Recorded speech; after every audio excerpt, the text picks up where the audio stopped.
Welcome to Learn the Sword. There are more ways to sheath a sword than you think.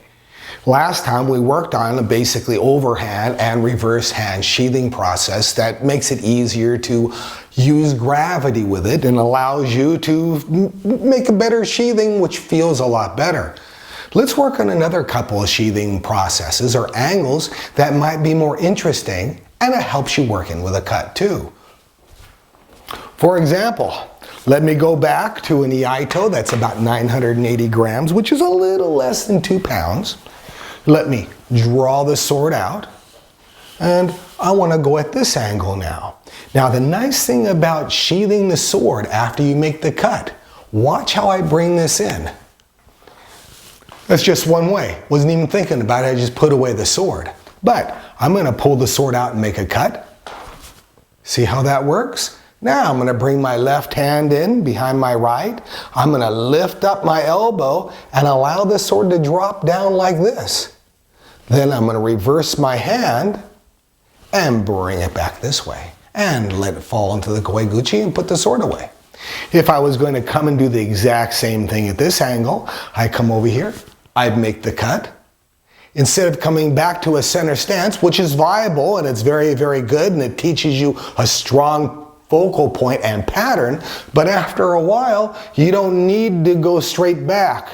It's sort of like using a firearm. After a while, you don't have to go to basic holstering your weapon. You can take it from the shooting position and put it right away. But for beginners, if they shoot themselves in the leg, it won't be fun, so you follow patterns like you have before. So I finish the cut, and from here, I bring my left hand in, remember keeping it akimbo because I don't want to look like I'm doing a backstroke or swimming, and I bring it in here nice and tight, which keeps the blade nice and tight. I bring my other hand over to it and I grasp it. Then, this is when I lift my elbow up and it drops the blade down. I come in here with a reverse hand, like that, turn it around, and then put it away. Now watch it again. And cut, turn. It's basically a gate-on position, isn't it? If you look at it, if I was down here in a gate-on position, I'd be working it this way. That's all it is. Sometimes a sheath is just an angle of the sword set in a position where it can easily go back into the sheath. So I finish making the cut.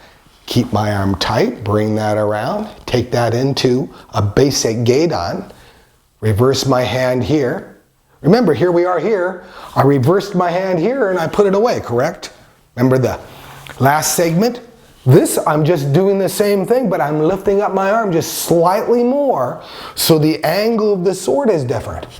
Still the same thing here, but I'm doing it from here, and that's what makes it really interesting. Here I am here, I reverse my hand, but I lift my elbow up instead, doing it all at the same time. So I finish the cut, bring it in here together, reverse, lifting up my arm, take my hand, reverse it, and then just drop it over here in the koeguchi on top of the sheath and work it in that way.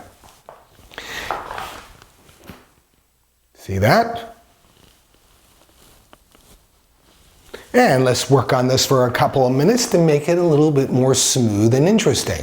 And I'm going to work around in a circle so you can see all the angles and follow along.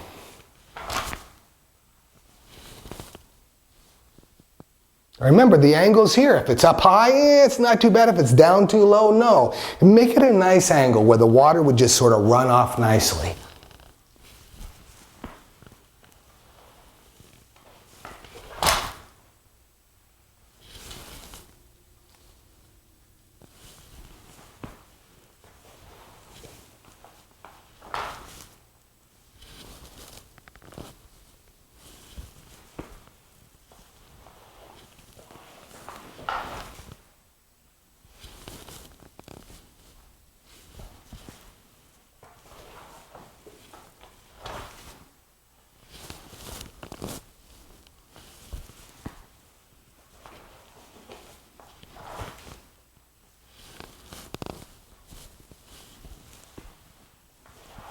And by the time I get around 360 degrees, after you've been practicing this just a few times, it's become fairly easy now. Grab it, bring it up, bring your hand around, and it's almost getting set into your memory. Practice this one over and over until you have 3 sheaths down. The first sheath being this one here. The second sheath being this one here. And of course, the third one being what we just finished practicing, where I bring in my arm, lift up my elbow, and bring it in this way. Well, what happens if we cut down and then continue with another executed cut, cutting upwards, and we want to sheathe the sword? No problem. You don't have to bring it back to center stance. So for example, most people would come up like this, go cut down, turn it, cut up, and then from here they go back into a center stance and put the sword away. But to take away those extra steps, let's make it a little bit more interesting. Let's take the sword, pull it up above my head, and cut down, bring it around, cut up, and then from this up cut, just pull my arms and hands back, my elbows back into my chest, and watch how it just falls exactly on top of the koeguchi of my sheath. So here we are again, and lift up, cut down, reverse, cut up, pull it back to my left side where my left pectoral muscle is, and then just let it drop down on there and bring it in that way. So let's practice this a couple of times so you can see that you can cut down and then noto, or put the sword away, or you can cut up and put the sword back into its sheath that way. Let's try it again. And down, up, back, sheath, back,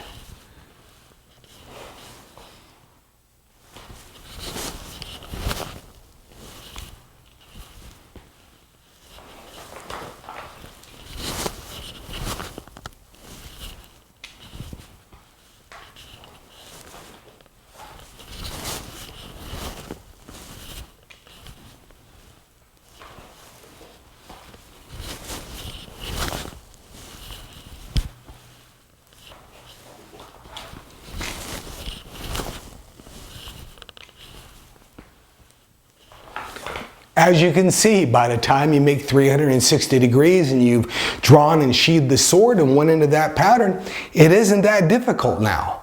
You're thinking to yourself, what angle should I always accomplish? At this time it's ambiguous. You've got a lot of gray area. Just become smooth and proficient where you cut down and you can sheathe, or you're cutting up and you can sheathe. Or if you're cutting mid-level, you can sheathe either in a vertical, diagonal, or horizontal fashion. There are many ways to do it, and now you have another.